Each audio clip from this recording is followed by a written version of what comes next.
Sarah Martinez wiped the blood from her split lip as she sat alone on the gymnasium floor. The other kids had already left for lunch, their laughter still echoing in her ears. At 12 years old, she was used to being the target, but today had been particularly brutal. "Don't cry, princess," Jake Morrison had sneered as he knocked her books from her hands for the third time that week. "Maybe if you weren't such a weakling, people might actually like you." The nickname Princess wasn't meant as a compliment. Sarah was small for her age, barely 5 feet tall, with delicate features that made her look even younger. Her classmates saw weakness where she felt strength building. They saw a victim where she was becoming a survivor. Sarah's father, Roberto Martinez, had died in Afghanistan when she was 8. He'd been a Marine, and Sarah kept his service photo on her nightstand. Every night she'd tell him about her day, about the bullies, about how much she missed him. Her mother, Linda, worked double shifts at the hospital just to keep their small apartment. Sarah learned early that she had to fight her own battles. The bullying had started in elementary school, but middle school made everything worse. Kids were crueler now, more organized in their torment. There was something about Sarah that seemed to trigger their worst instincts. Maybe it was her quiet confidence, or the way she never really broke down no matter what they did to her. She'd take their hits, their insults, their pranks, and just keep moving forward. "You're too soft for this world," her gym teacher, Mr. Patterson, had told her just that morning when she couldn't complete the rope climb. Some people just aren't built for physical challenges. But Sarah remembered something different. She remembered her father's stories about basic training, about how the drill sergeants would break you down just to build you back up stronger. She remembered him saying that the strongest people weren't the ones who never fell. They were the ones who got back up every single time. That afternoon, Sarah made a decision that would change everything. Instead of going home to an empty apartment, she walked to the public library and checked out every book she could find about the military.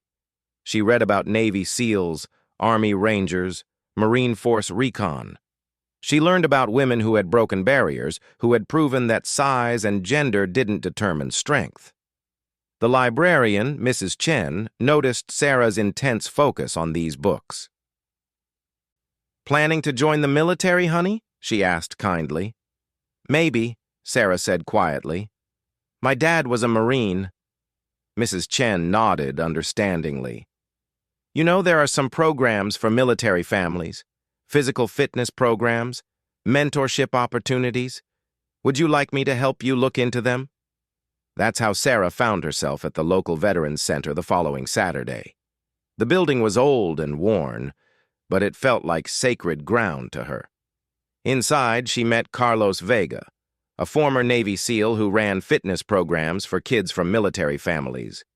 Carlos was intimidating at first glance, built like a tank, with scars on his arms and a no-nonsense attitude. But when he looked at Sarah, really looked at her, he saw something that others missed. "You Roberto Martinez's daughter?" he asked after she'd introduced herself. Sarah nodded, surprised. "You knew my dad?" "Served with him in Iraq before he went to Afghanistan. Good man. Tough as nails." Carlos studied her for a moment. "You got his eyes, determined eyes." That day, Carlos put Sarah through a basic fitness assessment. She was weak by conventional standards, couldn't do a single pull-up, struggled with push-ups, had no muscle mass to speak of. But Carlos wasn't looking at her current abilities. He was looking at her attitude. When other kids would have quit or complained, Sarah just kept trying. When she failed at something, she'd ask how to do it better. When she got winded, she'd catch her breath and go again. There was something unbreakable in her spirit. "Tell me why you're here," Carlos said after the assessment. Sarah was quiet for a long moment. "They call me Princess," she said finally.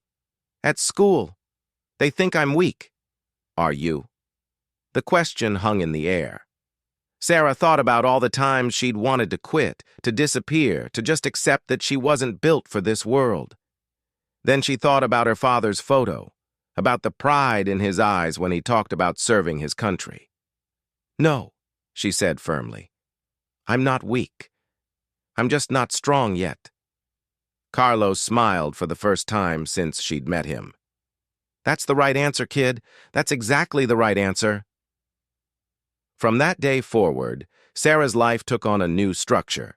She'd go to school, endure whatever cruelty her classmates dealt out, then head straight to the Veterans Center. Carlos started her on a program that was part physical training, part mental conditioning, and part education about military life. The physical training was brutal. Carlos didn't believe in going easy on anyone, regardless of age or size. Sarah started with basic bodyweight exercises, modified push-ups, assisted pull-ups, wall sits that left her legs shaking. Everything hurt. Every day she went home with new aches and pains. But slowly something began to change. The girl who couldn't climb a rope at school was learning to do pull-ups at the center. The weakling who got pushed around was developing real muscle, real strength. More importantly, she was developing the mindset of a warrior. Carlos taught her about mental toughness, about pushing through when every fiber of your being wanted to quit. He told her stories about SEAL training, about Hell Week, about ordinary people who accomplished extraordinary things simply because they refused to give up. "The water doesn't care if you're tired," he'd tell her during swimming sessions at the local pool. "The ocean doesn't care if you're scared. Your enemies won't care if you're having a bad day. You have to be stronger than your circumstances." At school, the bullying continued, but something was different now. Sarah was different. When Jake Morrison shoved her in the hallway, she didn't stumble like she used to. When kids made fun of her size, she didn't shrink into herself. She was still the same small girl, but there was something new in her posture, something that made the smarter bullies think twice. The change didn't go unnoticed. Her grades improved because she could concentrate better. Her confidence grew, not just physically, but in every aspect of her life. She started speaking up in class, volunteering for presentations, taking on challenges she would have avoided before. Her mother noticed the transformation, too. "You seem different lately," Linda said one evening as they shared a rare dinner together. "Stronger somehow." Sarah told her about the Veterans Center, about Carlos, about her training. Linda was worried at first. Her daughter was only 13, still just a child. But she could see the positive changes, could see that Sarah was happier, more confident, more herself than she'd ever been. "Your father would be proud," Linda said quietly. "He always said you had warrior blood in you." By the end of 8th grade, Sarah had completely transformed. She wasn't just physically stronger. Though she could now do 20 pull-ups and run a 6-minute mile, she was mentally tougher than anyone her age had a right to be. She'd learned to channel her anger and frustration into fuel for improvement rather than letting it consume her. The bullying hadn't stopped entirely, but it had changed character. Kids who used to pick on her now gave her a wider berth. There was something in her eyes that warned them off, something that suggested she wasn't the easy target she used to be. Jake Morrison found this out the hard way during the last week of school. He cornered Sarah by her locker, probably planning one final humiliation before summer break. "Still think you're tough, princess?" he sneered, reaching out to knock her books down again. But this time, Sarah was ready. In one fluid motion, she grabbed his wrist, twisted it just enough to make him uncomfortable, and looked him straight in the eye. "My name is Sarah," she said quietly, her voice carrying an authority that made several nearby students stop and stare. "And if you touch me again, you'll find out just how tough I really am." Jake tried to pull his hand away, but Sarah's grip was like iron. For the first time in years, he was the one who looked scared. "Let go," he said, his voice not quite as confident as usual. Sarah held his gaze for another moment, then released his wrist. "Have a good summer, Jake." She walked away, leaving him standing there, confused and unsettled. Word spread quickly through the school about the confrontation. For the first time in her academic career, Sarah finished the year with respect rather than ridicule. That summer, Carlos introduced her to other aspects of military training. She learned basic self-defense, studied military history, and began to understand the complexities of special operations.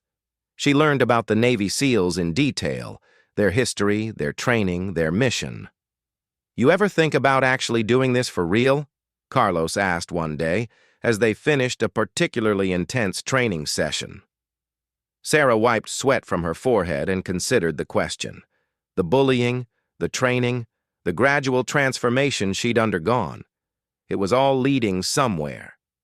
She could feel it building inside her, this sense of purpose that went beyond just getting stronger or proving herself to her classmates. "Yeah," she said finally. "I think about it every day." High school brought new challenges and new opportunities. Sarah had grown some over the summer. She was now 5'3" and had filled out with real muscle mass. She tried out for the cross-country team and made varsity as a freshman.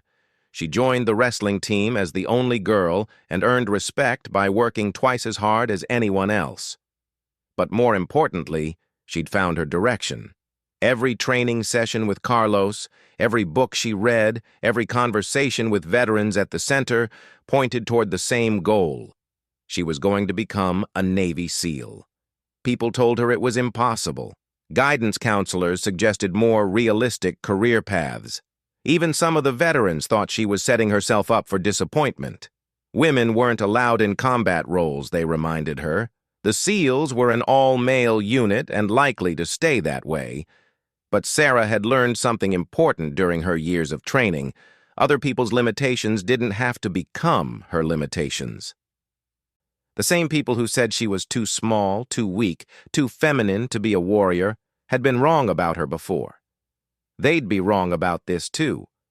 She started researching everything about women in the military, about the gradual changes in policy, about the lawsuits and political pressure to open more roles to female service members. Change was coming. She could feel it. She just had to be ready when it arrived. Her junior year, everything began to crystallize. The military was slowly opening more positions to women. There was talk of integrating special operations units. Sarah increased her training intensity, pushing herself harder than ever before. Carlos had connected her with other military professionals, former Army Rangers, Marine Force recon operators, Air Force pararescue specialists. Each one taught her something different. But they all had the same message. If you want to be exceptional, you have to do exceptional things. Sarah's high school classmates had long since stopped seeing her as the weak little girl she'd once been. She was now the captain of 3 different sports teams, had earned a black belt in martial arts, and maintained a 4.0 GPA while working part-time to help her mother with expenses. The transformation was so complete that when Jake Morrison tried to reconnect with her at a school dance junior year, apparently having forgotten their earlier confrontation, she barely recognized the person she used to be. "Hey, Sarah," he said, approaching her with the kind of confident swagger that used to intimidate her. "Want to dance?" Sarah looked at him for a moment, this person who had tormented her for years, who had called her princess like it was a curse word. She thought about the scared 13-year-old girl who used to flinch at his approach, and she almost smiled. "No, thank you, Jake," she said politely but firmly. "I'm not really interested." He persisted, as bullies often do when their usual tactics don't work. "Come on, don't be like that. We're older now. I've changed." Sarah studied his face, seeing the same entitled attitude that had made her childhood miserable. "Maybe you have," she said, "but I definitely have." She walked away, leaving him standing alone on the dance floor. It wasn't cruel or vindictive. It was simply a young woman who knew her worth choosing not to waste her time on someone who had never appreciated it. By senior year, Sarah's plans were set. She'd been accepted to multiple colleges, but she'd also been in contact with Navy recruiters. The military was changing rapidly, and opportunities that hadn't existed when she started high school were becoming reality. Her mother was proud, but worried. "It's dangerous, Mija," Linda said as they discussed Sarah's future. "I already lost your father to the military." "Dad didn't die because he was weak, Mom," Sarah replied. "He died because he was brave enough to serve something bigger than himself. That's what I want to do too."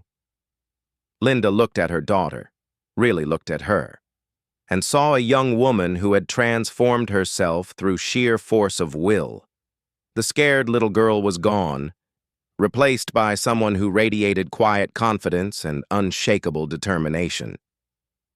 "He would be proud of you," Linda said finally. "So proud." Graduation day arrived with all the typical pomp and ceremony. Sarah walked across the stage to receive her diploma, but her mind was already focused on what came next. In 2 months, she'd ship out for basic training. From there, she'd begin the long journey toward her ultimate goal. As she sat in her cap and gown, listening to speeches about the future and following dreams, Sarah thought about the journey that had brought her here. It had started with humiliation and pain, with being called princess by people who saw weakness where she was building strength. Now, as she prepared to enter one of the world's most elite military units, she realized that those early struggles had been necessary. They'd forged her into someone who could handle anything the military threw at her. They'd taught her that other people's opinions didn't define her limits. Carlos was in the audience that day, wearing his dress blues and looking prouder than any father. After the ceremony, he found her among the celebrating families. "You ready for this, kid?" he asked. Sarah looked around at her classmates, at the families taking pictures, at the normal life she was about to leave behind. Then she thought about her father's photo, about the promise she'd made to herself in that gymnasium 6 years ago, about the person she'd become through years of refusing to accept other people's definition of her limitations. "Yeah," she said with absolute certainty. "I'm ready." The girl they'd called Princess was about to become something no one had thought possible, and this was just the beginning. The bus pulled away from the recruitment center at 4:47 a.m., carrying Sarah and 37 other recruits toward Naval Station Great Lakes. Sarah pressed her face against the window, watching her hometown disappear into the darkness. In her pocket, she carried her father's dog tags, the only personal item recruits were allowed to keep. Boot camp hit like a tsunami. Within hours of arrival, Sarah found herself standing at attention, while drill instructor Petty Officer Rodriguez screamed instructions that seemed designed more to confuse than inform. The small girl who had once been intimidated by middle school bullies now faced trained military professionals whose job was to break down every recruit and rebuild them as sailors. "What do we have here?" Rodriguez stopped in front of Sarah, his voice dripping with disdain. "Looks like someone's little sister got lost and ended up in my Navy." Sarah stared straight ahead, her voice clear and strong. "Seaman Recruit Martinez reporting for duty, Petty Officer." Rodriguez leaned in closer. "Did someone tell you this was summer camp, Martinez? Because I'm looking at about 90 pounds of nothing that thinks she can hack it with real sailors." The other recruits tried not to smirk. Sarah had heard it all before. Different words, same message. She was too small, too weak, too female. But 8 weeks later, when graduation day arrived, Seaman Martinez was standing with the honor guard, recognized as one of the top graduates in her class. Boot camp had been challenging, but it wasn't a surprise. Sarah's years of training with Carlos had prepared her for the physical demands and mental pressure. What surprised her was how naturally military life suited her. The structure, the discipline, the sense of purpose. It felt like coming home. Her first assignment was aboard the USS Montgomery, a literal combat ship operating in the Pacific. Sarah threw herself into every aspect of her duties, from maintenance work to communications.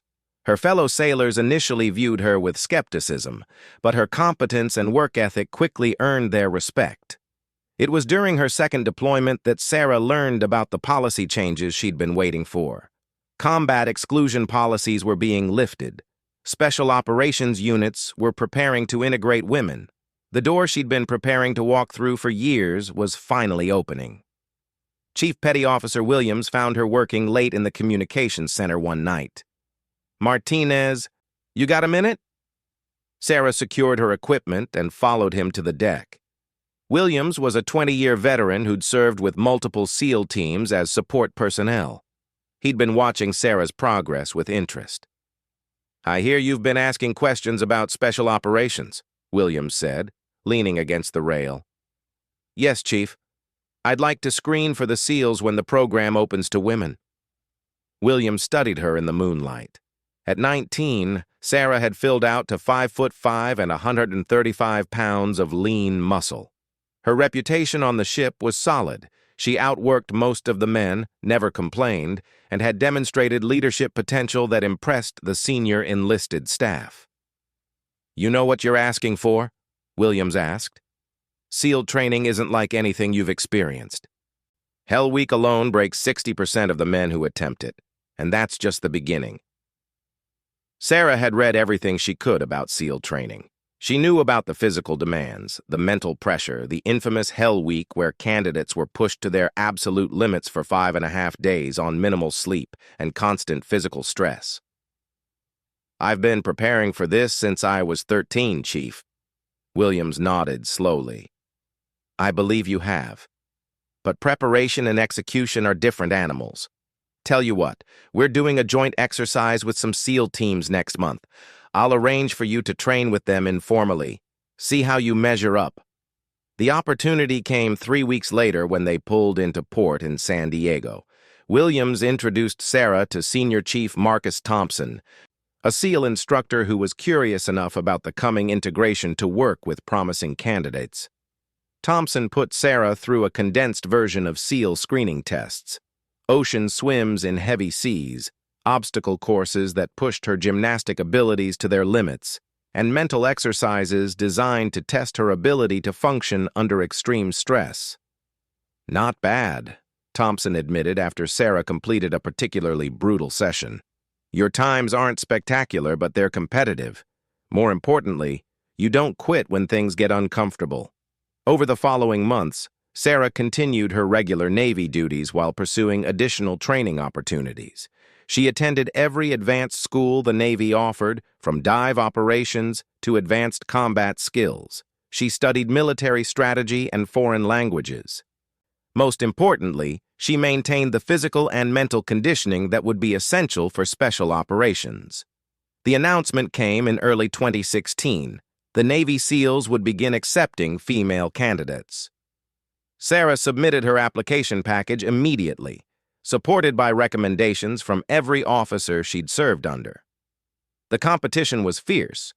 Hundreds of female sailors applied for the first screening classes. Sarah was selected for the second integrated class. As she prepared to report to Naval Special Warfare Command in Coronado, California, she realized that everything in her life had been leading to this moment. Basic underwater demolition, SEAL training, known as BIAD-S, began with indoctrination phase. Sarah found herself one of 3 women in a class of 48 candidates. The instructors made it clear that they expected the integration experiment to fail spectacularly. Instructor Chief Hartley gathered the class for their first briefing.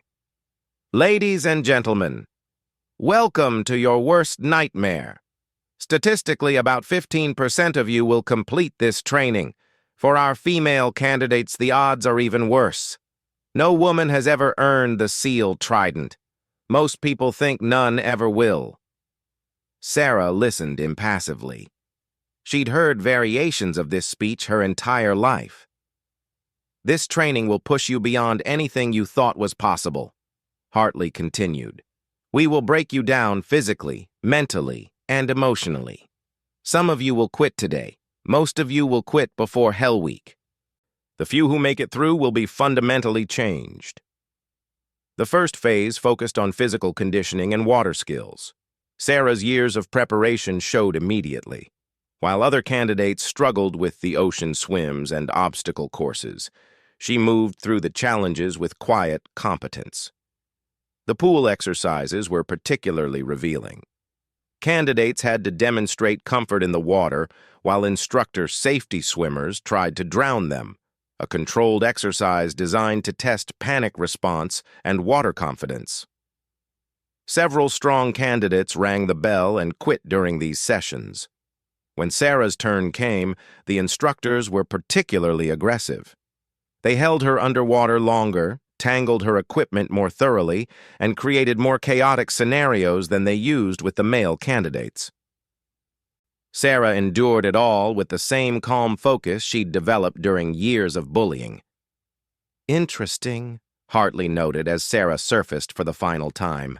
"Martinez doesn't panic." Week 3 brought the first major attrition.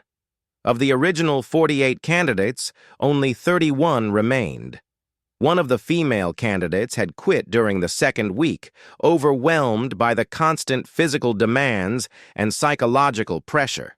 Sarah's reputation among her classmates was evolving. Initially, some had resented her presence, viewing the integration as a politically motivated social experiment.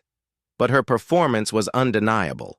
She consistently finished in the top third of physical evolutions, helped struggling teammates without being asked, and maintained a positive attitude even during the worst training scenarios. Candidate Johnson, a former college football player from Texas, summed up the changing attitude during a rare break between evolutions. "I thought you girls would slow us down," he admitted to Sarah. "But you're carrying your weight, and then some." The obstacle course became Sarah's signature evolution. Her gymnastics background and years of specific training gave her advantages that pure size and strength couldn't match. She'd fly through obstacles that left bigger candidates struggling, finishing consistently in the top 5 times. But it was her performance during surf torture that really caught the instructor's attention. Candidates had to lie in the freezing Pacific surf, arms linked, while waves crashed over them for hours. The exercise was designed to induce hypothermia and test mental resilience. While other candidates shivered uncontrollably and begged for relief, Sarah seemed to enter a meditative state. She'd learned years earlier how to separate her mind from physical discomfort, a skill that proved invaluable during the worst training evolutions. "Martinez!" Hartley called after one particularly brutal surf session. "How are you not hypothermic?" Sarah's lips were blue and she was shivering, but her voice was steady. "Mind over matter, Instructor Hartley." The approach to Hell Week brought increased pressure and attrition. Only 26 candidates remained, including Sarah and one other female candidate, Petty Officer Chen. The instructors increased the physical demands and psychological pressure, looking for any sign of weakness. During the final week before Hell Week, the instructors conducted individual counseling sessions with each candidate. When Sarah's turn came, she found herself facing a panel of senior SEAL instructors, including several who openly opposed integration. "Martinez," began Master Chief Reynolds, a legendary SEAL with multiple combat deployments. "You've performed better than anyone expected, but Hell Week is different. It's not about being tough for an hour or a day. It's about continuing to function when your body and mind are completely broken down." Sarah met his gaze steadily. "I understand, Master Chief." "Do you?" Reynolds leaned forward. "Because when you're carrying a boat on your head for 18 hours straight, when you haven't slept in 4 days, when every fiber of your being is screaming at you to quit, you can't rely on anyone else to carry you. Size and strength matter when it comes to moving heavy objects over long distances."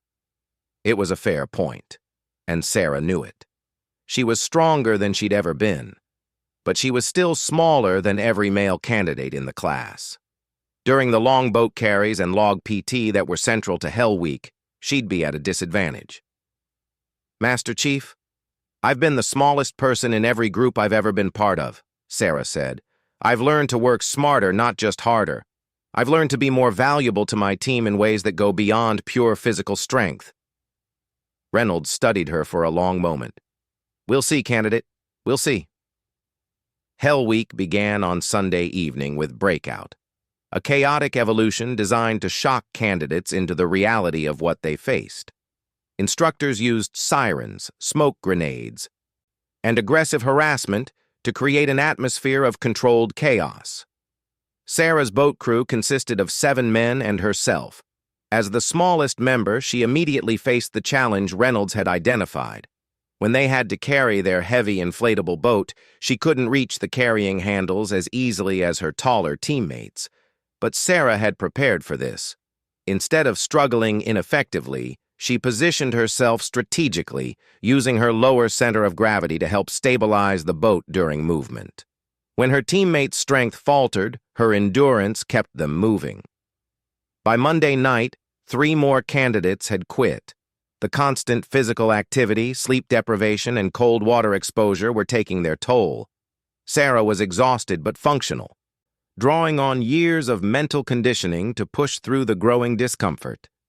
Tuesday brought the log PT evolution that many candidates considered the worst part of Hell Week. Teams had to perform synchronized exercises while carrying heavy telephone poles, all while instructors poured cold water on them and screamed corrections. Sarah's boat crew struggled initially. The height differences made synchronization difficult, and Sarah's shorter stature created complications with some movements.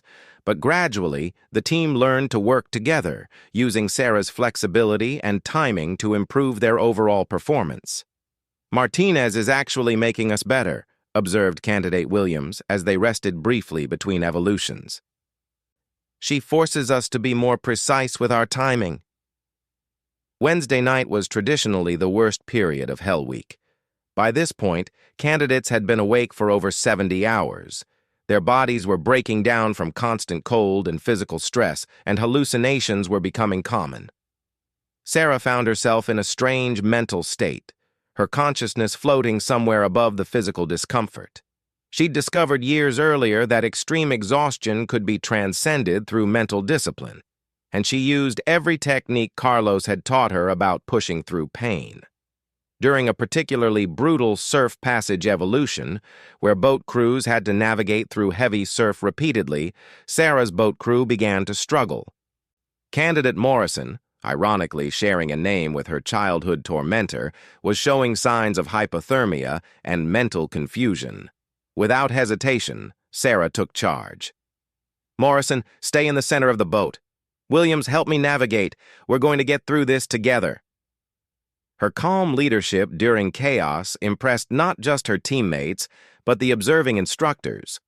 While other boat crews were falling apart due to exhaustion and poor communication, Sarah's crew remained functional and effective.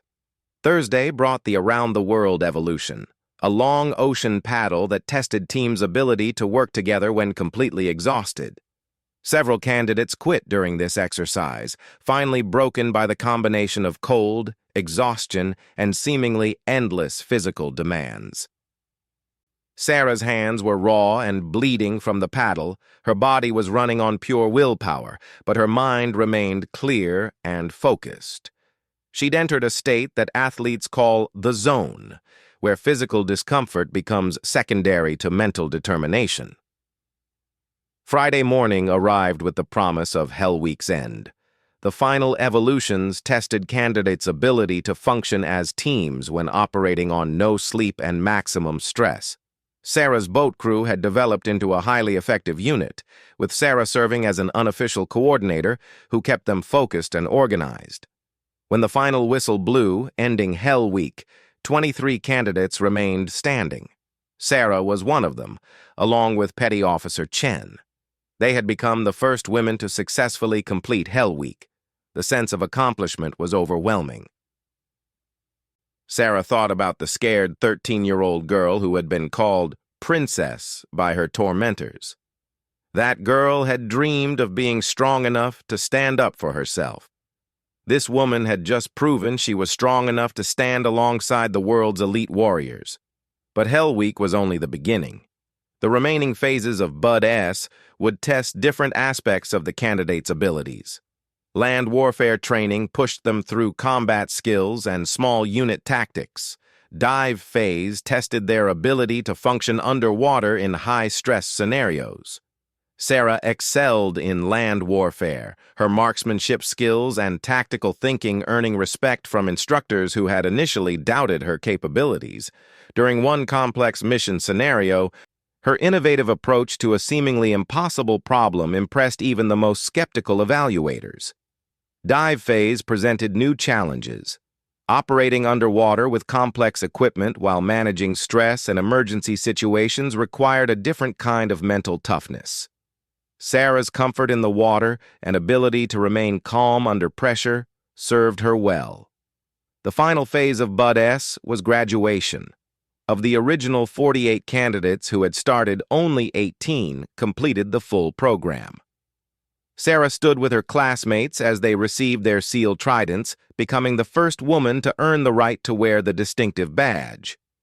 The ceremony was attended by senior Navy leadership, media representatives, and family members.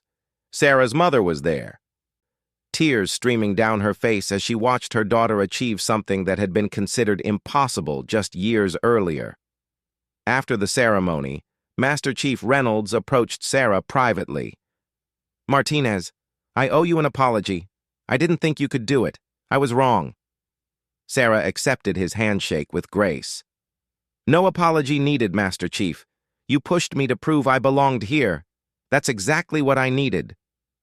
But earning the trident was only the first step. Sarah still had to complete advanced training, prove herself in a SEAL team, and demonstrate that her success in training would translate to operational effectiveness. Her first assignment was to SEAL Team 8, based in Virginia Beach. The team was commanded by Lieutenant Commander David Parker, a veteran of multiple combat deployments who was initially skeptical about integrating women into his unit. "Martinez," Parker said during her initial interview, "you've accomplished something remarkable by completing Bud S, but training and operations are different animals. My team deploys to some of the most dangerous places on Earth. Can you honestly tell me you're ready for combat?" Sarah met his gaze steadily. "Sir, I've been preparing for this my entire adult life. I'm ready to prove myself operationally." Her teammates were a mix of seasoned veterans and recent Bud S graduates. Some welcomed her presence as a historic milestone. Others remained skeptical, waiting to see if her training success would translate to real-world performance. Petty Officer First Class Rodriguez, the team's senior enlisted advisor, took a pragmatic approach. "Martinez, I don't care if you're male, female, or Martian. What matters is whether you can do the job when lives are on the line. We'll find out soon enough." Sarah's integration into the team was gradual but steady. She completed advanced training courses in everything from advanced marksmanship to foreign languages. Her smaller size actually proved advantageous in some scenarios. She could fit through spaces that larger operators couldn't navigate, and her lower profile made her less detectable in certain tactical situations. The team deployed to Eastern Europe for training exercises with Allied Special Operations units. Sarah's first real test came during a complex hostage rescue scenario that required precision shooting and split-second decision-making. When the exercise concluded, her teammates' attitudes had shifted noticeably. "Damn, Martinez," said Petty Officer Jackson, a veteran sniper. "That was some impressive shooting under pressure." But the real test was still ahead. The team received orders for a combat deployment to a classified location where they would conduct direct action missions against high-value targets. Sarah was about to find out if all her preparation had been enough to make her an effective warrior in actual combat. As she prepared her gear for deployment, Sarah thought about the journey that had brought her to this point. From a bullied child to a Navy SEAL preparing for combat, it seemed impossible even to her sometimes. But she was no longer the girl they had called Princess. She was Petty Officer Martinez, a qualified Navy SEAL about to deploy in service of her country. Everything she had endured, every challenge she had overcome, had led to this moment. The real test was just beginning. The deployment to Afghanistan changed everything for Sarah. Over 6 months of combat operations, she had proven herself repeatedly in the most demanding circumstances imaginable. Her team had conducted 17 successful missions, and Sarah's performance had silenced even the most skeptical critics within SEAL Team 8. Lieutenant Commander Parker's final evaluation was unequivocal. Petty Officer Martinez has demonstrated exceptional capability in combat operations.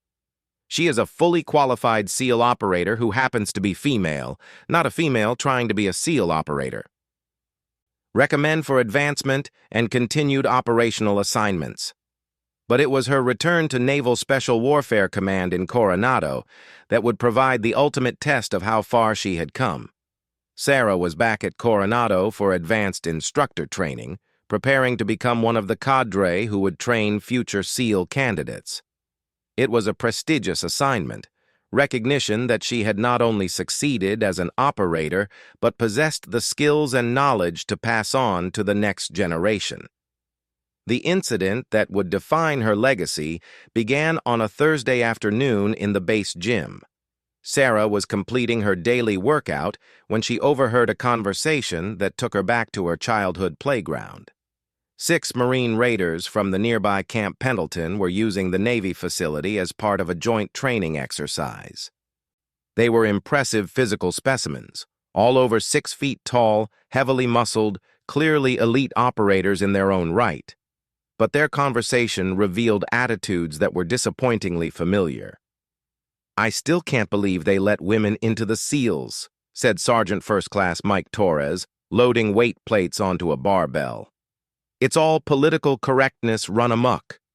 "Lowered standards is what it is," agreed Staff Sergeant Jake Reynolds. "There's no way a woman can meet the same requirements as a man. They're probably passing them just to check a diversity box." Sarah continued her workout, trying to ignore the conversation. She'd heard it all before, from people who had never witnessed her capabilities firsthand. But the next comment stopped her cold. "I heard one of them is here right now," said Corporal Danny Morrison. "Some little princess who thinks she's as tough as a real SEAL." The word princess hit Sarah like a physical blow. After everything she had accomplished, after proving herself in combat, some people still saw her as that weak little girl from middle school. "Where is she?" asked Torres with a mocking laugh. "I'd love to meet this superwoman and see what all the fuss is about." Sarah finished her last set and stood up, her 5'5" frame dwarfed by the 6 Marines, who were each at least 8 inches taller and 50 pounds heavier. But as she walked toward them, there was something in her bearing that made other gym users stop and watch. "Excuse me," Sarah said calmly, her voice carrying the quiet confidence that had been forged through years of proving doubters wrong. "I couldn't help but overhear your conversation about female SEALs." Torres turned around, clearly surprised to be confronted. "Yeah? What about it?" "I'm Petty Officer Martinez, and I'm one of those SEALs you're discussing." Sarah's voice remained level, but there was steel underneath the calm exterior. "I thought you might like to meet the princess you were talking about." The 6 Marines exchanged glances, suddenly realizing they'd been overheard by their subject of ridicule. But instead of backing down, Torres doubled down on his position. "Look, no offense, but this is exactly what I'm talking about," Torres said with a condescending smile. "You're what, 5'0" and maybe 140 pounds? How exactly are you supposed to carry a wounded teammate who weighs 200 pounds? How are you supposed to breach a door or take down a terrorist who's twice your size?" Reynolds nodded in agreement. "It's not personal, but physical standards exist for a reason. This isn't about equality. It's about capability." Sarah studied the 6 Marines, recognizing the type immediately. They were good Marines, probably competent operators, but they suffered from the same closed mindset that had plagued her throughout her journey. They couldn't see past their preconceptions to acknowledge what was possible. "You know what?" Sarah said, her voice taking on a tone that made several nearby sailors pause their workouts to listen. Instead of talking about theoretical capabilities, why don't we settle this practically? What do you mean? Asked Morrison, though his tone suggested he already knew where this was heading. I mean, let's see who's right. You think I can't meet the standards? Let's test it. Choose any physical challenge you want. If I can't keep up with you, I'll admit you're right.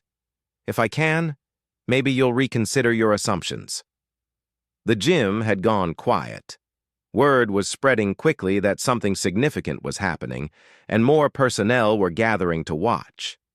Sarah knew she was taking a risk. If she failed publicly, it would reflect poorly, not just on her, but on all female service members trying to break barriers. But she also knew something the Marines didn't. This wasn't just about physical capability. This was about the difference between someone who had been tested by real adversity and those who had always been told they were naturally superior. Torres looked at his fellow Marines, then back at Sarah. All right, Princess. You want to play with the big boys? Let's start simple. Pull-ups. 25. Can you do that? Sarah almost smiled. Pull-ups had been one of her strongest exercises since her days training with Carlos. 25? That's your challenge? She walked to the pull-up bar and gripped it with perfect form. The gym was completely silent now, with at least 30 people watching. Sarah began her pull-ups with smooth, controlled movements that demonstrated not just strength, but technical perfection. 5, 10, 15, 20, 25. She didn't stop. 30, 35, 40. At 50 perfect pull-ups, she finally dropped down, not even breathing heavily. The silence was deafening. Torres's confident expression had been replaced by shocked recognition. These weren't the pull-ups of someone who had been given easier standards. These were the numbers of an elite athlete. Not bad, Torres admitted grudgingly. But pull-ups don't tell the whole story. Let's see how you do with something more practical. He gestured toward the obstacle course visible through the gym windows. How about we run the O course? Full tactical gear, winner takes bragging rights. Sarah nodded. All 6 of you, or just one? Reynolds stepped forward. I'll take that challenge. Former college wrestler, been a Marine for 8 years. This should be interesting. 20 minutes later, Sarah and Staff Sergeant Reynolds stood at the starting line of the obstacle course, both wearing full tactical gear, including helmet, body armor, and equipment, weighing approximately 50 pounds. A crowd had gathered, including several SEAL instructors who had heard about the challenge. Senior Chief Thompson, Sarah's former screening instructor, approached them before the start. Martinez, you sure about this? You don't have anything to prove to these guys. Sarah looked at the crowd, at the Marines who were still convinced this was going to be a demonstration of female inadequacy, at the mixed expressions of support and concern from her fellow SEALs. Actually, Senior Chief, I think I do have something to prove. Not to them, but for everyone who comes after me. The course began with a series of walls to climb, obstacles that favored upper body strength and height. Reynolds took an early lead, his longer reach and greater mass allowing him to power through the initial challenges. But as the course progressed, subtle differences began to emerge. While Reynolds was strong, Sarah was efficient. Where he used brute force, she used technique. Where he fought against obstacles, she flowed through them. The rope climb was the turning point. Reynolds attacked it with pure arm strength, climbing quickly but inefficiently. Sarah used a technique that engaged her entire body, moving up the rope with fluid, economical motions that conserved energy while maintaining speed. By the halfway point, they were even. The crowd was murmuring in amazement. This wasn't supposed to be competitive. Reynolds was beginning to breathe heavily, the weight of his gear and his aggressive approach taking their toll. The final section of the course included a series of low crawls under obstacles, an evolution that favored Sarah's smaller profile and flexibility. She moved through these obstacles like water, while Reynolds struggled with his larger frame. Emerging from the final low crawl, Sarah had taken a slight lead. The last obstacle was a wall climb, followed by a sprint to the finish. Both warriors were exhausted, but Sarah had managed her energy more effectively throughout the course.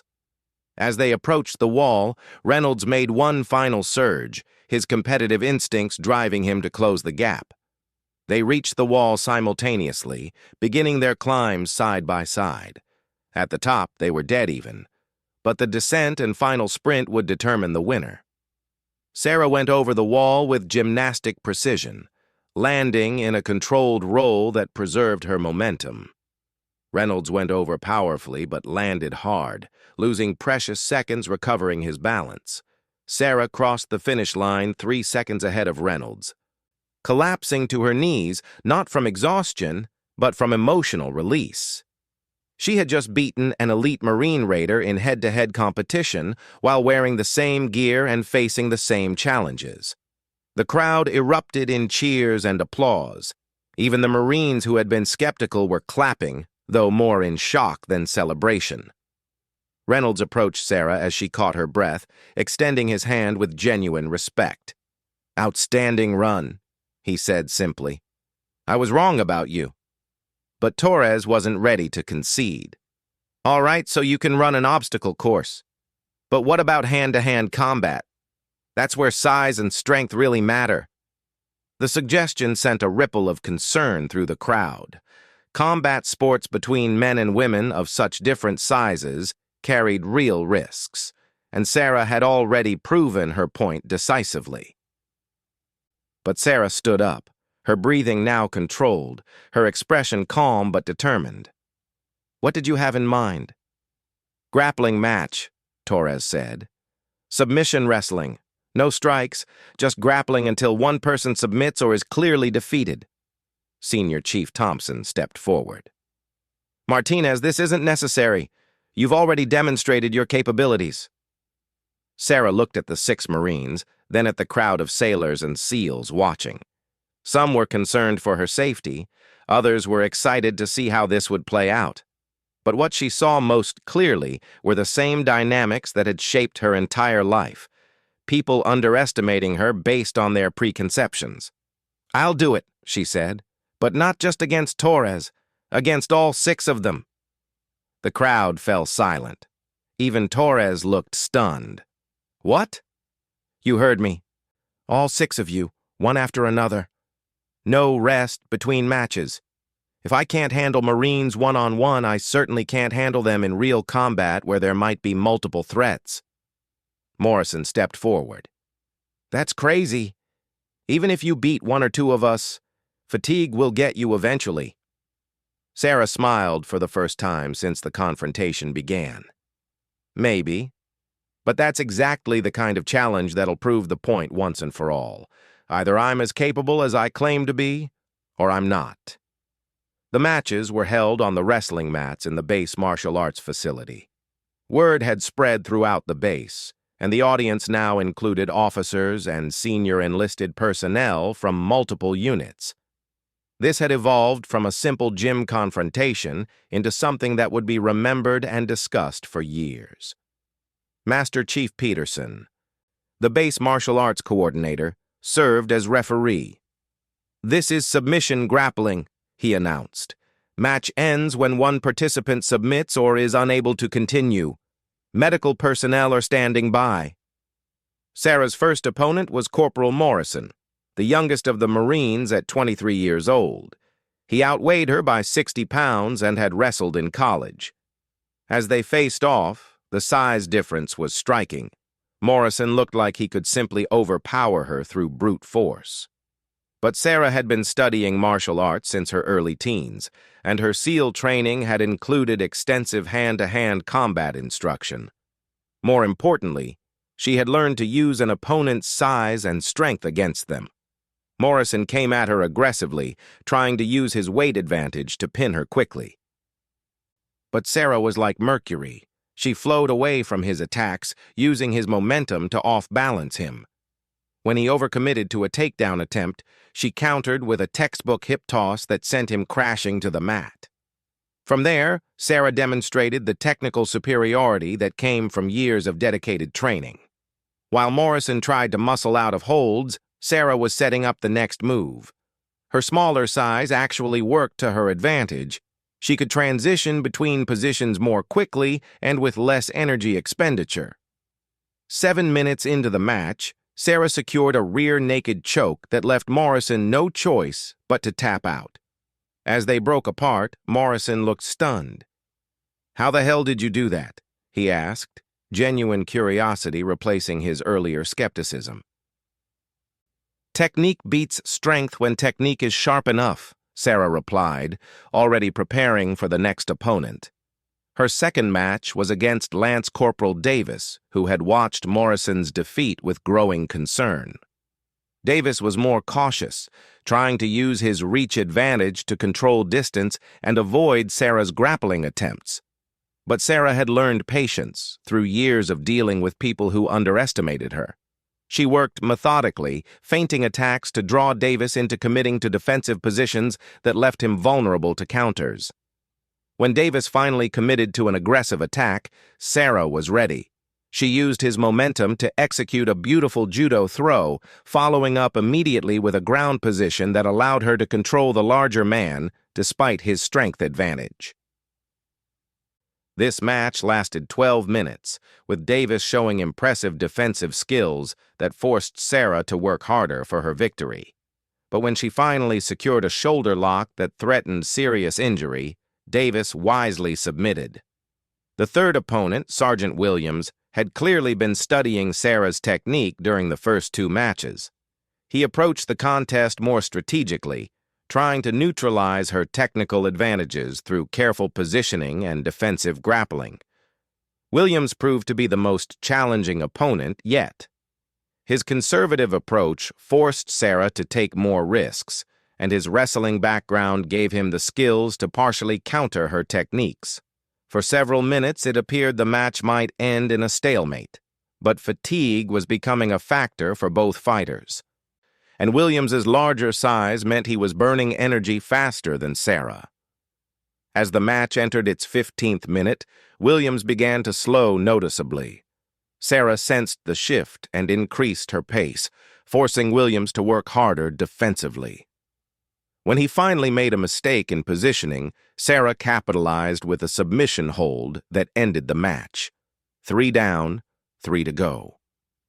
Sarah was beginning to feel the accumulated fatigue of nearly 40 minutes of high-intensity grappling, but she had proven that technique and conditioning could overcome significant size disadvantages. Her fourth opponent was Staff Sergeant Reynolds, the Marine who had lost the obstacle course competition. Reynolds had been analyzing Sarah's approach throughout the previous matches and had developed a strategy specifically designed to counter her techniques. Reynolds proved to be Sarah's most difficult challenge yet. His combination of wrestling skill, tactical thinking, and determination pushed Sarah to her limits. The match evolved into a chess game of position and counterposition, with both fighters demonstrating exceptional technique and mental toughness. 22 minutes into the match, both fighters were exhausted and covered in sweat. Reynolds had successfully defended against several of Sarah's submission attempts and had nearly achieved a victory of his own when he briefly secured a dominant position. But Sarah's years of mental conditioning proved decisive. When most people would have been overwhelmed by fatigue and frustration, she found another level of focus. Drawing on everything Carlos had taught her about pushing through when every fiber of your being wanted to quit. Sarah mounted one final offensive. The ending came suddenly. Reynolds, pushing through his own exhaustion, made a small error in foot positioning. Sarah immediately capitalized, flowing into a leg lock that left Reynolds no choice but to submit. As they separated, Reynolds shook his head in amazement. "Unbelievable. You just beat 4 Marines in a row, and you're still ready for more?" Sarah was indeed tired, more tired than she had been since Hell Week, but she was also operating in that transcendent zone where physical limitations become secondary to mental determination. "2 more," she said simply. The fifth Marine was Sergeant Martinez, no relation to Sarah, a former amateur boxer who had been hoping to use his striking background in a grappling match. But without the ability to use punches and kicks, his boxing skills were less relevant than his natural athleticism and competitive drive. Martinez proved to be surprisingly difficult, not because of superior technique, but because of his exceptional physical conditioning and refusal to submit. Sarah found herself working harder for each positional advancement, and Martinez's defensive tenacity forced her to be more creative in her attack sequences. This match lasted 28 minutes, making it the longest and most grueling of the evening. When Sarah finally achieved the submission, both fighters were completely exhausted. Martinez had pushed her to the absolute limits of her endurance and mental toughness. "Respect!" Martinez gasped as they separated. "I've never seen anything like this." Which left Torres, the Marine who had started the entire confrontation with his dismissive comments about female SEALs. Torres was the largest of the 6 Marines, the most experienced and clearly the most motivated to prove that Sarah's success had been a fluke. As they faced off for the final match, the crowd was completely silent. Sarah had already accomplished something unprecedented by defeating 5 elite Marines in succession, but Torres represented the final test, the ultimate validation of her capabilities. The match began with Torres attempting to use his size advantage to overwhelm Sarah immediately.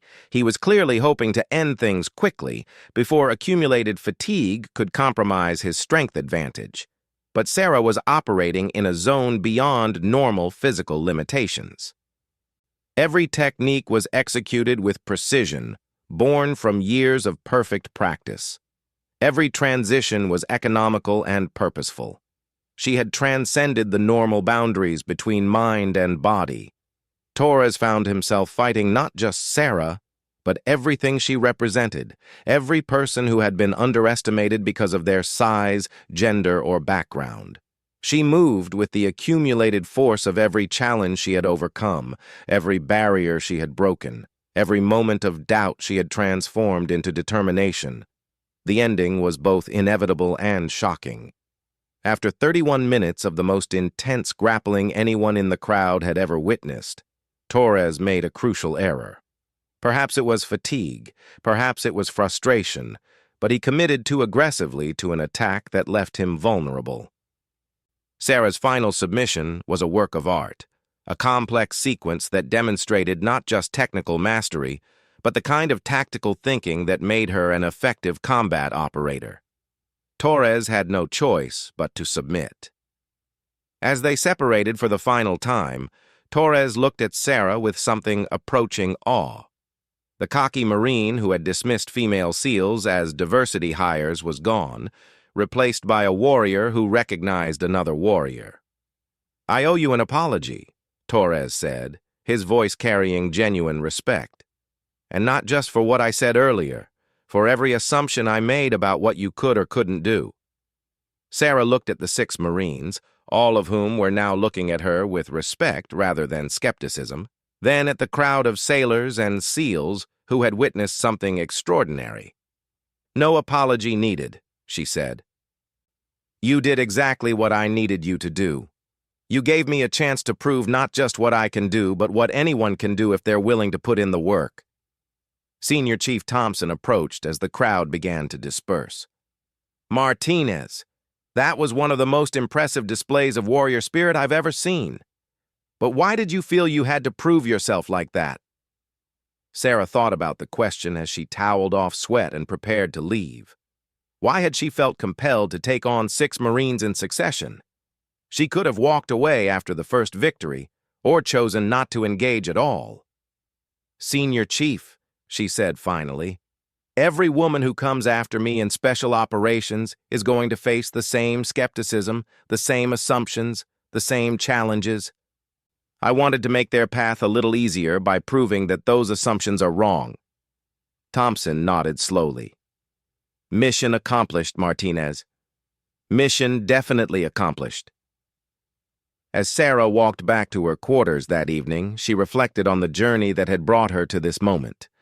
From the scared little girl being called princess by schoolyard bullies to the Navy SEAL who had just defeated 6 Marines in combat, the transformation seemed almost impossible. But it hadn't been impossible. It had been inevitable. Every challenge had prepared her for the next one.